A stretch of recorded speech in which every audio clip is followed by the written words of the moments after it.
Hello everyone. Railway exam के लिए आज का हमारा 78वां सेट है और ये video RRB NTPC group D RPF ALP technician और रेलवे की अन्य सभी परीक्षाओं के लिए महत्वपूर्ण है। तो चलिए शुरू करते हैं आज के इस वीडियो को। यह पहला प्रश्न है, नोमुरा कप का संबंध किस खेल से है? नोमुरा कप का संबंध है गोल्फ खेल से। आंसर इसका पहला है गोल्फ। निम्नलिखित में से कौन सा तत्व प्रोटीन का हिस्सा नहीं है? देखिए, प्रोटीन 5 तत्वों से मिलकर बना होता है। प्रमुखतः 4 तत्व होते हैं, लेकिन 5वां तत्व इसमें सल्फर भी शामिल है। तो कार्बन, हाइड्रोजन, ऑक्सीजन और नाइट्रोजन, और 5वां तत्व सल्फर है। तो कुल 5 तत्वों से मिलकर बना है प्रोटीन। तो कौन सा ऑप्शन नहीं है इसमें? तो आयोडीन नहीं है। रूमेन क्या है? तो अब जानते हैं रूमेन के बारे में। देखिए, रूमेन ज्वाली करने वाले जानवरों के पाचन तंत्र का एक महत्वपूर्ण हिस्सा है और यह उनके 4 भागों वाले पेट का पहला और सबसे बड़ा भाग है। रूमेन में सूक्ष्मजीवी यानी माइक्रो ऑर्गेनिज्म रहते हैं जो ज्वाली करने वाले जानवरों द्वारा खाए गए पौधों या फाइबर को पचाने में मदद करते हैं। रूमेन में भोजन को आंशिक रूप से पचाया जाता है और फिर वापस मुंह में लाया जाता है और पुनः चबाया जाता है। देखिए, रूमेन ज्वाली करने वाली पशुओं का सबसे बड़ा भाग होता है पेट का। तो यहाँ पर भोजन का संग्रह किया जाता है, यानी आंशिक रूप से यहाँ पचाया जाता है भोजन को। तो आंसर इसका बी सही होगा कि भोजन को संग्रहित करने के लिए अमाशय का एक बच्चे हैं। निम्नलिखित में से किसे बॉडी बिल्डिंग फूड के नाम से भी जाना जाता है? तो बात करें बॉडी बिल्डिंग फूड क्या होते हैं। देखिए, बॉडी बिल्डिंग के लिए सही पोषण अत्यंत महत्वपूर्ण है क्योंकि यह मांसपेशियों की वृद्धि और मरम्मत के लिए आवश्यक है। प्रोटीन को शरीर सौष्ठव भोजन के रूप में जाना जाता है क्योंकि ये मांसपेशियों की वृद्धि और मरम्मत के लिए आवश्यक है। इसमें अमीनो एसिड होते हैं जो वर्कआउट के बाद मांसपेशियों के निर्माण और मरम्मत में मदद करते हैं। प्रोटीन युक्त पदार्थ में चिकन, मछली, अंडे, बीन्स, दाल और डेयरी उत्पाद शामिल हैं। हमारे शरीर में वृद्धि और मरम्मत के लिए प्रोटीन की आवश्यकता होती है। प्रोटीन युक्त भोजन बॉडी बिल्डिंग फूड कहा जाता है इन्हें। तो प्रोटीन से भरपूर भोजन के उदाहरण हैं बीन्स, दाल, मांस और सोयाबीन आदि। तो जो प्रोटीन से भरपूर फूड हैं उन्हें बॉडी बिल्डिंग फूड कहा जाता है। आंसर इसका सी है। लार में कौन सा एंजाइम मौजूद होता है? तो एंजाइम क्या होता है इसके बारे में जानते हैं। देखिए, एंजाइम एक प्रकार की प्रोटीन है। तो एंजाइम क्या होते हैं? प्रोटीन जो जीवों में रासायनिक प्रक्रियाओं को गति देने का कार्य करते हैं। ये जैविक उत्प्रेरक हैं जो रासायनिक प्रक्रिया की दर को बढ़ाते हैं। और अब बात करें एंजाइमों के कार्यों के बारे में। तो पाचन में देखिए, एंजाइम पाचन तंत्र में भोजन के अपघटन में सहायता करते हैं। उदाहरण के लिए जो एमाइलेज लार में पाया जाता है और कार्बोहाइड्रेट को तोड़ता है। पेप्सिन ये पेट में पाया जाता है और ये प्रोटीन को तोड़ता है। लाइपेज ये अग्नाशय में पाया जाता है और ये वसा को तोड़ता है। बात करें एमाइलेज एंजाइम के बारे में। तो लार में मौजूद एंजाइम सिलीवरी एमाइलेज होता है जिसे टाइलिन भी कहा जाता है। तो एमाइलेज का दूसरा नाम टाइलिन है। तो यहाँ से ये क्वेश्चन ये भी पूछा जाता है कि एमाइलेज का दूसरा नाम क्या है? तो टाइलिन इसका दूसरा नाम है। यह एंजाइम कार्बोहाइड्रेट्स को सरल शर्करा में तोड़ने में मदद करता है। तो आंसर इसका होगा पहला एमाइलेज एंजाइम। एमाइलेज एंजाइम लार में पाया जाता है और इसे टाइलिन के नाम से भी जाना जाता है। दूसरा इसका नाम है टाइलिन। निम्नलिखित में से कौन सा वर्ष 2014 में भारत सरकार द्वारा शुरू की गई नमामि गंगे कार्यक्रम के मुख्य भाग में से एक नहीं है? तो इसके पहले भागों को देख लेते हैं। बात करें नमामि गंगे कार्यक्रम के बारे में। तो साल 2014 में भारत सरकार द्वारा शुरू की गई नमामि गंगे कार्यक्रम का मुख्य उद्देश्य गंगा नदी को स्वच्छ और पुनर्जीवित करना है और इसके कुछ प्रमुख भाग हैं। पहला भाग है मलजल उपचार अवसंरचना, यानी गंगा नदी में सीवेज का प्रभाव रोकने के लिए सीवेज ट्रीटमेंट प्लांट्स की स्थापना और सुधार। औद्योगिक अपशिष्ट निगरानी, यानी औद्योगिक इकाइयों से निकलने वाले प्रदूषित पानी को गंगा में जाने से रोकने के लिए निगरानी और उपचार। तीसरा रिवर फ्रंट विकास, यानी घाटों और नदी किनारों का सौंदर्यीकरण और विकास ये शामिल हैं। चौथा है नदी की सतह की सफाई, यानी नदी की सतह पर तैरती हुई ठोस कचरे को हटाने के लिए उपाय। अगला है जैव विविधता, यानी गंगा नदी में जैव विविधता की रक्षा और पुनर्स्थापना। और अगला वनीकरण, यानी नदी के किनारे वनों की स्थापना और संरक्षण और जन जागरूकता, लोगों को जागरूक करने के लिए विभिन्न अभियान और कार्यक्रम चलाए जाएंगे। और गंगा ग्राम, गंगा किनारे स्थित गांवों का विकास और उनके पर्यावरणीय प्रबंधन में सुधार शामिल हैं। तो इसमें कौन सी संरचना नहीं है? तो नदी जोड़े विकास ये संरचना नहीं है। बेकिंग सोडा को गर्म करने पर इनमें से कौन सा यौगिक बनता है?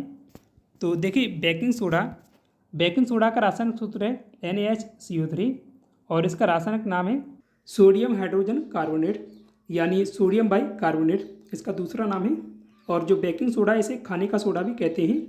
तो इसे मुंह के द्वारा मुंह के द्वारा इसे खाया जाता है। तो सोडियम बाइकार्बोनेट ऐसे याद रखिएगा इसे ट्रिक से कि सोडियम बाइकार्बोनेट है रासायनिक नाम बेकिंग सोडा का।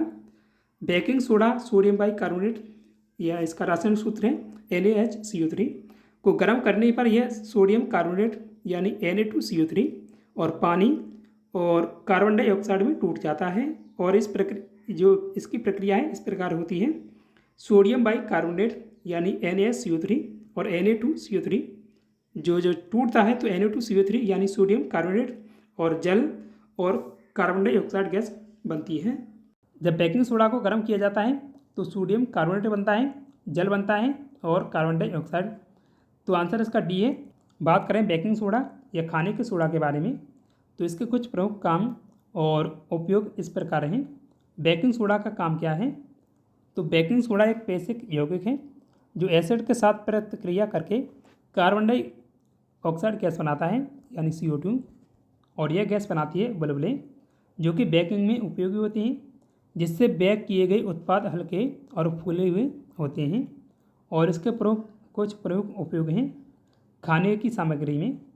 बेकिंग सोडा को बेकिंग पाउडर के रूप में भी उपयोग किया जाता है जो कि केक, कुकीज, अन्य बेक किए गए खाद्य पदार्थों को फुलाने में मदद करता है।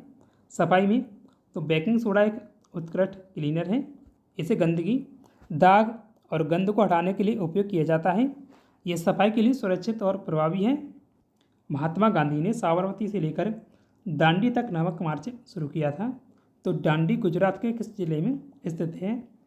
ये स्थित है नवसारी जिले में। आंसर इसका बी है, नवसारी। दांडी एक गुजरात में नवसारी जिले में गांव है। साबरमती भी एक गुजरात में है। निम्नलिखित में से कौन सा स्मारक दिल्ली में स्थित नहीं है?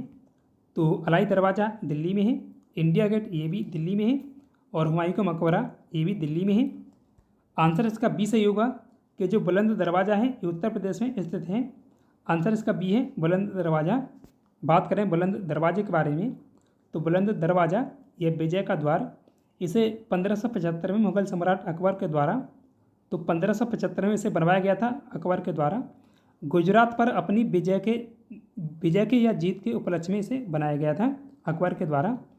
और यह फतेहपुर सीकरी में जामा मस्जिद का मुख्य प्रवेश द्वार है। तो जामा मस्जिद का ये प्रवेश द्वार है। यहाँ से काफ़ी क्वेश्चन ये पूछे जाते हैं, इसलिए आपको ये बता रहा हूँ वन लाइनर में। देखिए, बुलंद दरवाज़ा दुनिया का सबसे ऊंचा प्रवेश द्वार है और ये मुगल वास्तुकला का एक उदाहरण है। और इसकी कुल ऊंचाई ज़मीनी स्तर से 54 मीटर है। इस हार्मोन को आपातकालीन हार्मोन के रूप में भी जाना जाता है।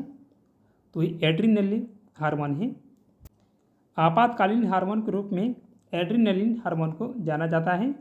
इसे एपिनेफ्रिन भी कहा जाता है। तो एड्रीनलिन हार्मोन का दूसरा नाम एपिनेफ्रिन है।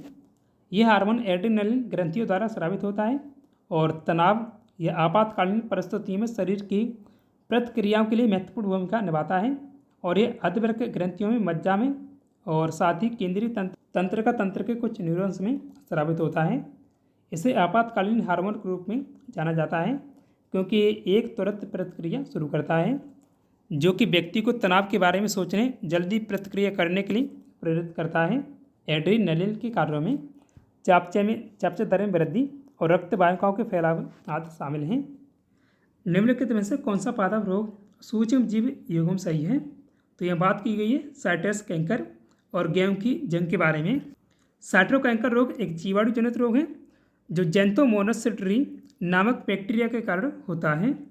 यह रोग साइट्रस पौधों जैसे नींबू, संतरा, अंगूर और चकोतरा को प्रभावित करता है। साइट्रस कैंकर के लक्षणों में पत्तियों, तनों, फलों पर छोटे गोल भूरे रंग के घाव होते हैं जो पौधों की वृद्धि और उत्पादन को गंभीर रूप से प्रभावित करते हैं। बात करें गेहूं की जंग के बारे में। गेहूं की पत्ती की जंग या लीफ रस्ट रोग या भूरी जंग या ब्राउन रस्ट इपुकिन ट्रिटिसिना नामक फफूंदी या कवक के कारण होती है जो गेहूं, जौ, राई के तने, पत्तियों और अनाज को प्रभावित करती है। यह रोग गेहूं की पत्तियों पर छोटे गोल नारंगी भूरे रंग के धब्बे के रूप में प्रकट होते हैं जो समय के साथ बढ़कर पौधे की संपूर्ण पत्ती को प्रभावित कर सकते हैं। यह रोग पौधे के प्रकाश संश्लेषण को कम करता है, अंततः फसल की उपज और गुणवत्ता को प्रभावित करता है। जो साइट्रस कैंकर रोग है ये वायरस के द्वारा नहीं होता है, ये बैक्टीरिया के कारण होने वाला रोग है यानी जीवाणु जनित रोग है। तो आंसर पहला गलत है और दूसरा सही है कि गेहूं की जंग कवक के कारण होती है। तो आंसर इसका डी सही होगा, केवल बी सही है।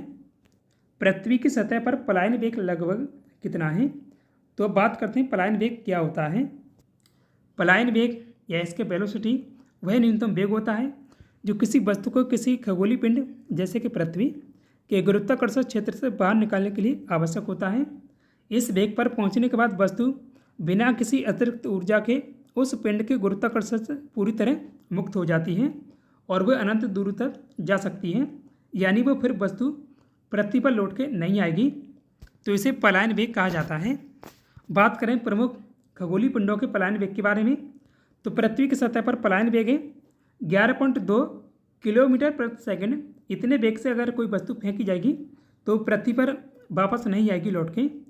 और चंद्रमा का पलायन वेग है 2.38 किलोमीटर प्रति सेकंड। और सभी ग्रहों में बृहस्पति ग्रह का पलायन वेग सबसे अधिक है जो कि 59.5 किलोमीटर प्रति सेकंड इतना है। और सूर्य का पलायन वेग काफ़ी अधिक होता है क्योंकि सूर्य का द्रव्यमान बहुत बड़ा है और किसी वस्तु को सूर्य की सतह से बाहर निकालने के लिए कम से कम 617.5 किलोमीटर प्रति सेकंड की गति से की आवश्यकता होगी ताकि वह सूर्य के गुरुत्वाकर्षण क्षेत्र से पूरी तरह मुक्त हो सके। तो इसका आंसर होगा 11.2 किलोमीटर प्रति सेकंड होगा। तो इतनी गति से जब वस्तु फेंकी जाएगी तो पृथ्वी से बाहर निकल जाएगी, यानी वो फिर पृथ्वी पर वापस नहीं आ पाएगी। जब एटीपी में टर्मिनल फास्फेट लिंकेज को जल के उपयोग द्वारा तोड़ा जाता है तो कितनी ऊर्जा मुक्त होती है? देखिए, मानव शरीर बहुत सारी कोशिकाओं से मिलकर बना होता है और इन कोशिकाओं को ऊर्जा की ज़रूरत होती है। कोशिका में ऊर्जा का उत्पादन माइटोकॉन्ड्रिया में होता है। तो माइटोकॉन्ड्रिया कोशिका का ही भाग है।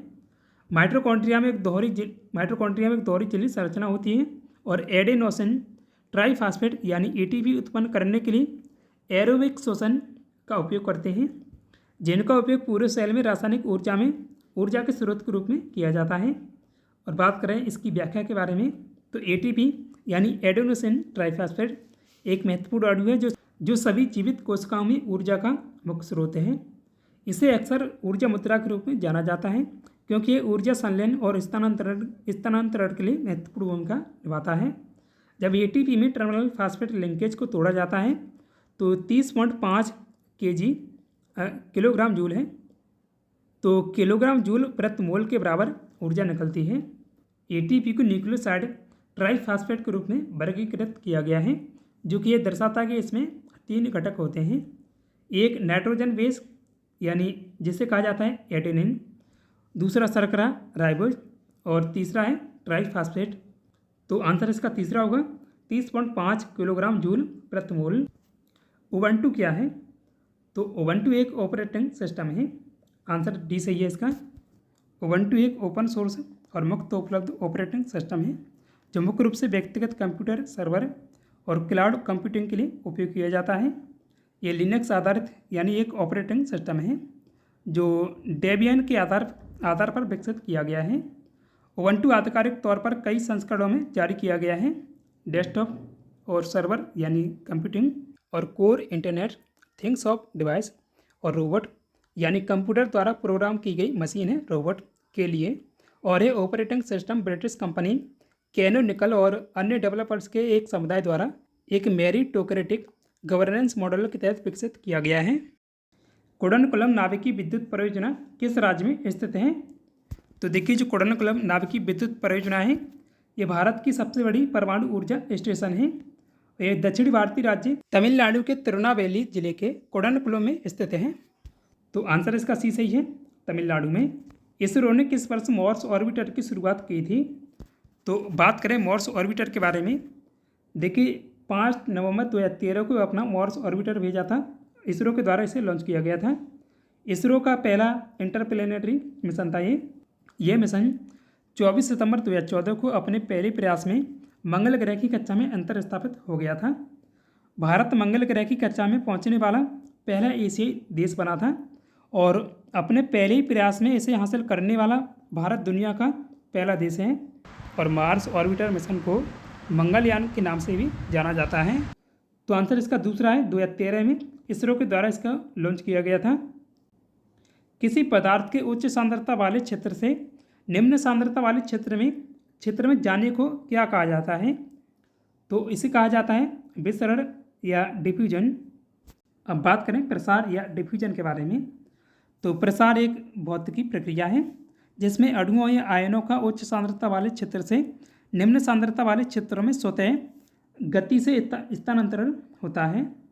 और यह तब तक रहता है जब तक कि पूरे क्षेत्र में अणुओं या आयनों की सांद्रता समान नहीं हो जाती है। और ये एक स्वाभाविक और स्वतः स्फूर्ति प्रक्रिया है जो अणुओं की यादृच्छिक गति के कारण होती है। अब बात करें प्रसार के महत्वपूर्ण बिंदुओं के बारे में, तो स्वाभाविक प्रक्रिया, यह प्रसार स्वतः होता है, इसके लिए बाहरी ऊर्जा की आवश्यकता नहीं होती है। संतुलन की प्राप्ति, तो प्रसार तब तक चलता रहता है जब तक कि दोनों क्षेत्रों में पदार्थ की सांद्रता समान नहीं होती है। और इसके कुछ उदाहरण यहाँ पर दिए गए हैं। यह पहला उदाहरण है गैसों का प्रसार।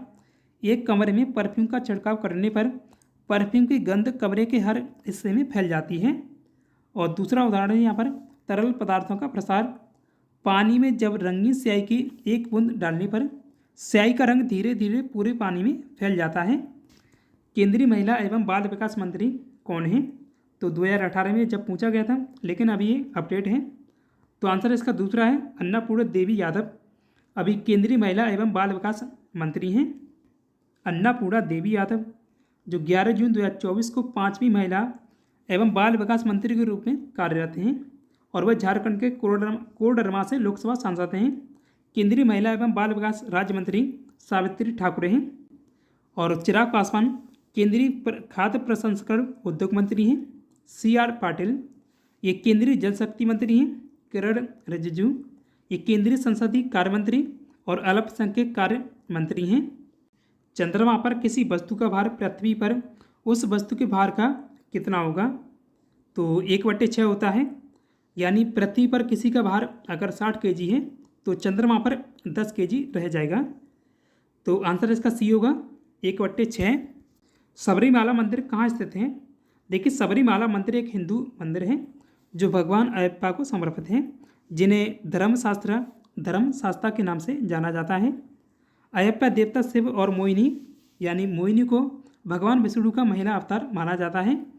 तो शिव और मोहिनी के पुत्र हैं भगवान अयप्पा।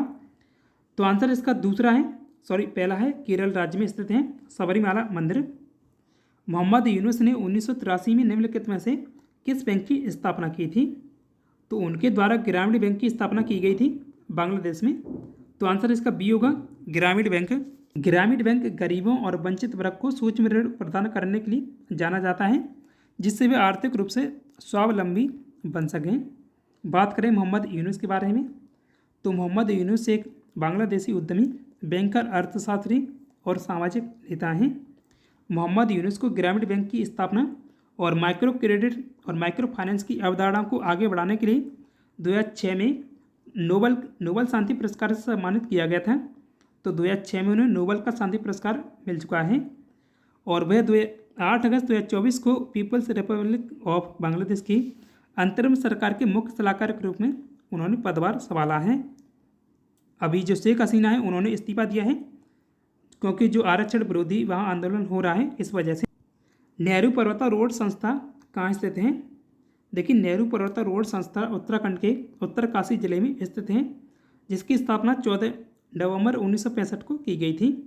और इस संस्था का गठन भारत के पहले प्रधानमंत्री जवाहरलाल नेहरू के सम्मान में किया गया है। तो कहाँ पर स्थित है? उत्तराखंड। आंसर इसका बी है, उत्तराखंड में। अब नेक्स्ट क्वेश्चन है, निम्नलिखित में से कौन सा डीआरडीओ द्वारा विकसित एक मल्टी बैरल रॉकेट सिस्टम है? तो ये पिनाक है। आंसर इसका सी है, पिनाक। बात करें पिनाक के बारे में, यह पिनाक रक्षा अनुसंधान एवं विकास संगठन यानी डीआरडीओ के द्वारा विकसित एक बहु बैरल रॉकेट सिस्टम है। पिनाक को भारतीय सेना के लिए विकसित किया गया था। इसका निर्माण इकोनॉमिक एक्सप्लोसिव लिमिटेड द्वारा किया गया था। पिनाक का नाम हिंदू देवता शिव के धनुष के नाम पर रखा गया है। और जो ऑप्शन में थे धनुष, तो धनुष जमीन से जमीन पर मार करने वाला प्रक्षेपास्त्र है। त्रिशूल भारत में विकसित एक कम दूरी की सतह से हवा में मार करने वाली एक मिसाइल है। और पृथ्वी भारत में सतह से सतह पर मार करने वाली पहली मिसाइल है। निम्न प्रश्न में दिए गए विकल्पों में से संबंधित शब्द चुनें। तो देखिए, जैसे लेखक का संबंध कलम से है, उसी प्रकार दर्जी का संबंध किससे होगा? तो लेखक को जब ज़रूरत होती है कागज़ पर लिखने के लिए तो उसकी कलम की ज़रूरत होती है, और दर्जी को अगर कपड़ा सिलना है तो उसे ज़रूरत होगी सुई की। तो आंसर इसका बी है, सुई। बेरी रोग किस वजह से उत्पन्न होता है? तो ये विटामिन B1 की कमी के कारण होता है। आंसर डी है, विटामिन B1 की कमी। बात करें बेरी रोग के बारे में, तो बेरी एक पोषण संबंधी विकार है जो शरीर में विटामिन B1 का रासायनिक नाम है थायमिन ही। तो थायमिन की कमी के कारण होता है। ये दो प्रकार से हो सकता है। एक गीली बेरी रोग है, तो ये हृदय और परसंचरण प्रणाली को प्रभावित करता है। इसके लक्षणों में पैरों में सूजन, श्वसन की कमी और दिल की धड़कन की दर में वृद्धि शामिल हो सकती है। यह गंभीर मामलों में दिल की विफलता के कारण भी हो सकता है। ड्राई बेरी यानी सूखा बेरी रोग है। यह तंत्र को प्रभावित करता है। इसके लक्षणों में मांसपेशियों की कमजोरी, पैरों में दर्द, शून्यता और यहाँ तक कि पक्षघात भी शामिल हो सकता है। यह तंत्र का क्षति का कारण बन सकता है। जायकवाड़ी जल विद्युत परियोजना किस नदी पर बनाई गई है? आंसर इसका दूसरा है, गोदावरी नदी पर। जायकवाड़ी जल विद्युत परियोजना या जायकवाड़ी बांध भारत के महाराष्ट्र राज्य के संभाजीनगर जिला है। पहले संभाजीनगर का नाम औरंगाबाद था। तो संभाजीनगर के फेठड़ तालुका के जायकवाड़ी गांव में गोदावरी नदी पर स्थित एक मिट्टी का बांध है और इसका मुख्य उद्देश्य सिंचाई और जल विद्युत उत्पादन करना है। निम्नलिखित में से कौन सी पहली वकील है जिनको सीधे उच्चतम न्यायालय के न्यायाधीश के रूप में नियुक्त किया गया है? तो देखिए, ये करंट का सवाल है, लेकिन अब ये स्टैटिक जीके का बन गया है। आगे भी ये पूछा जाएगा, ऐसे सवाल पूछे जाते हैं। तो आंसर इसका डी है, इंदु मल्होत्रा बनी थी। वरिष्ठ वकील इंदु मल्होत्रा ने अप्रैल 2018 में सर्वोच्च न्यायालय के न्यायाधीश के रूप में शपथ ली थी। न्यायाधीश मल्होत्रा शीर्ष अदालत की 7वीं महिला न्यायाधीश हैं और वह सर्वोच्च न्यायालय द्वारा वरिष्ठ अधिवक्ता के रूप में नामित होने वाली दूसरी महिला थीं। इंदु मल्होत्रा भारत से सीधे भारत के सर्वोच्च न्यायालय के न्यायाधीश के रूप में पदोन्नत होने वाली पहली महिला अधिवक्ता थीं। न्यायाधीश फातिमा बीबी सर्वोच्च न्यायालय की पहली महिला न्यायाधीश थीं। 5 अंकों की छोटी से छोटी संख्या कौन सी है जिसे 7 से विभाजित करने पर शेषफल बचता है 6? तो 5 अंकों की छोटी से छोटी संख्या हो गई 10,000, या 4 जीरो आएंगे 10 पर, 1 पर 4 जीरो आएंगे 10 पर नहीं, तो ये 10,000 होगा। तो 10,000 में जब 7 का भाग देंगे तो यहाँ शेषफल 4 बचेगा, या अगर डिवाइड करके निकालेंगे तो शेषफल 4 ही आएगा। तो यहाँ 4 शेषफल बच रहा है और शेषफल आना चाहिए 6, तो इसमें 2 और जोड़ दें तो शेषफल 6 आ जाएगा। तो जो 2 यहाँ पर जोड़ा है वो 2 यहाँ जोड़ देंगे, 10,000 में जोड़ देंगे तो 10,002 हो जाएगा। तो यहाँ ऑप्शन 1,002 है, लेकिन यहाँ 10,002 होना चाहिए थे, ये टाइपिंग में गलत हो गया है। तो 10,002 ऑप्शन सही होगा। ब्रिटिश ईस्ट इंडिया कंपनी से भारत में ब्रिटिश क्राउन को सत्ता हस्तांतरित करने वाला अधिनियम था। तो ये अधिनियम भारत सरकार अधिनियम 1858 था। आंसर पहला है 1858। 2 अगस्त 1858 को ब्रिटिश संसद ने भारत सरकार अधिनियम पारित किया था। इसके तहत भारत का शासन ईस्ट इंडिया कंपनी से ब्रिटिश क्राउन के हाथों में चला गया था और भारत के गवर्नर जनरल को वायसराय अर्थात सम्राट का प्रतिनिधि कहा जाने लगा। और यह जो 1857 का विद्रोह हुआ था उसका परिणाम था। लॉर्ड कैनिंग 1858 के तहत भारत सरकार अधिनियम के बाद गठित भारत के पहले वायसराय बने थे। इनमें से राम सेतु का दूसरा नाम कौन सा नहीं है? तो राम सेतु के बारे में बात करें, देखिए राम सेतु ऐसा माना जाता है कि राम सेतु का निर्माण वानर सेना द्वारा किया गया था, जिसका उल्लेख महाकाव्य रामायण में मिलता है। हालांकि वैज्ञानिक अध्ययन यह कहता है कि जो चूना पत्थर से बनी श्रृंखला द्वारा एक प्राकृतिक पुल है। राम सेतु के अन्य नाम एडम ब्रिज, नाला सेतु, फलक स्ट्रेट में स्थित सेतु बांध है, जो तमिलनाडु में पम्बन द्वीप और श्रीलंका में मन्नार द्वीप को जोड़ता है। यह पम्बन द्वीप भारत में और आतम के पुल मन्नार की खाड़ी और मन्नार द्वीप श्रीलंका से दक्षिण से घिरा है। पम्बन द्वीप का दूसरा नाम रामेश्वरम द्वीप है। तो राम सेतु का नाम एडम ब्रिज और सेतु बांध और नाला सेतु ये तीनों हैं। नाला बांध नहीं है इसका नाम, तो आंसर इसका सी सही है, नाला बांध। रामचरितमानस के लिए तुलसीदास ने किस भाषा का प्रयोग किया था? तो अवधी भाषा का उसमें प्रयोग किया गया है रामचरितमानस में तुलसीदास के द्वारा। आंसर डी है। तुलसीदास संस्कृत के महान विद्वान थे, लेकिन भाषा की सीमित पहुंच के कारण उन्होंने स्थानीय भाषा अवधी में इसे लिखा था। किस अनुच्छेद के तहत संघ लोक सेवा आयोग के अध्यक्ष और अन्य सदस्यों की नियुक्ति राष्ट्रपति के द्वारा की जाती है? तो आंसर इसका दूसरा है, अनुच्छेद 316 के अनुसार की जाती है। भारतीय संविधान के भाग 14 में अनुच्छेद 315 से अनुच्छेद 323 के तहत संघ लोक सेवा आयोग की संरचना और उसके सदस्यों की नियुक्ति, निष्कासन और संघ लोक सेवा आयोग की शक्तियों और उसके कार्यों को संबंधित प्रावधान दिया गया है। राम सेतु निम्नलिखित में से कहाँ स्थित है? तो आंसर होगा पाक जलडमरू मध्य पर। पाक जलडमरू मध्य भारतीय राज्य तमिलनाडु में पम्बन द्वीप या रामेश्वरम द्वीप और श्रीलंका के उत्तरी प्रांत के मन्नार जिले के बीच एक जलडमरू मध्य है। यह पूर्वोत्तर में बंगाल की खाड़ी को और पाक खाड़ी और फिर दक्षिण पश्चिम में मन्नार की खाड़ी से जोड़ता है। साल 2023 के लिए ज्ञानपीठ पुरस्कार किसे मिला है? तो रेलवे एनटीपीसी के द्वारा 2020 में पूछा गया था, लेकिन यहाँ पर एक अपडेट है, तो गुलजार और राम भद्राचार्य को मिला है। इन दोनों को पुरस्कार दिया गया है इस बार। तो आंसर इसका सी होगा, ये और भी दोनों को। ज्ञानपीठ पुरस्कार प्रथम विजेता जी शंकर कुरूप हैं और 1965 में उन्हें पुरस्कार दिया गया था। 1965 में इसकी शुरुआत हुई थी ज्ञानपीठ पुरस्कार की। और किस कृति के लिए मिला था उन्हें? ओडम कुजल के लिए। ये एक मलयालम कृति है और इसकी पुरस्कार राशि 11 लाख रुपये है। कोशिका का ऊर्जा रूपांतरक है। तो माइटोकॉन्ड्रिया को कहते हैं कोशिका का ऊर्जा रूपांतरक। माइटोकॉन्ड्रिया कोशिका के भीतर ऊर्जा उत्पादन के लिए जिम्मेदार होता है और इसे कोशिका का पावर हाउस भी कहा जाता है, क्योंकि एटीपी यानी एडेनोसिन ट्राइफॉस्फेट के रूप में ऊर्जा का उत्पादन करता है। प्लाज्मा झिल्ली, साइटोप्लाज्मा, न्यूक्लियस, माइटोकॉन्ड्रिया, राइबोसोम आदि कोशिका के प्रमुख भाग हैं।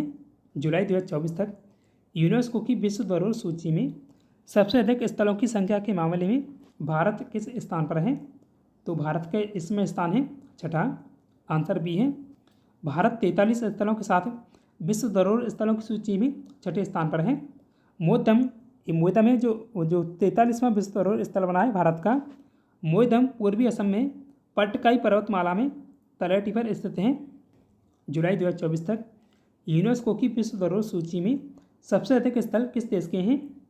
तो आंसर इसका बी है, इटली के सबसे अधिक 59 स्थल हैं विश्व धरोहर सूची में शामिल। और उसके बाद चीन का स्थान है, तो चीन के इसमें 57 स्थल हैं। जब बेकिंग सोडा को गर्म किया जाता है या पानी में मिलाया जाता है तो बनता है। तो देखिए, जब बेकिंग सोडा को गर्म करने या पानी में मिलाने पर CO2 गैस निकलती है। यह प्रक्रिया इस प्रकार है। तो बेकिंग सोडा का यह रासायनिक सूत्र दिया गया है NaHCO3, या इसका रासायनिक नाम होता है सोडियम बाइकार्बोनेट। तो जब इसे गर्म करेंगे तो यहाँ सोडियम कार्बोनेट बनेगा प्लस जल और CO2 यानी CO2 कार्बन डाई गैस बनेगी। तो आंसर इसका सी है, CO2। वर्तमान में देश में कितनी वंदे भारत ट्रेन चल रही हैं? तो 102 है इनकी संख्या अभी। आंसर सी है। इनमें से किस भोजन को बॉडी बिल्डिंग भोजन के नाम से भी जाना जाता है? इससे पहले ये सवाल देखा था उसमें वहाँ डिटेल में देखा था। तो देखिए प्रोटीन से भरपूर भोजन जैसे कि मांस है तो ये बॉडी बिल्डिंग के अंतर्गत आते हैं। जो प्रोटीन से भरपूर हैं वो बॉडी बिल्डिंग के अंतर्गत आने वाले भोजन हैं। तो पिछले वीडियो में आपसे पूछा था निम्नलिखित में से कौन सबसे युवा राष्ट्रपति हैं। देखिए नीलम संजीव रेड्डी के नाम था ये रिकॉर्ड पहले, लेकिन अभी राष्ट्रपति द्रौपदी मुर्मू जी के नाम ये रिकॉर्ड हो गया है। तो आंसर इसका सी होगा, राष्ट्रपति द्रौपदी मुर्मू। टेस्ट क्वेश्चन है आज के लिए, मानव शरीर में सबसे अधिक प्रचुर मात्रा में मौजूद तत्व कौन सा है।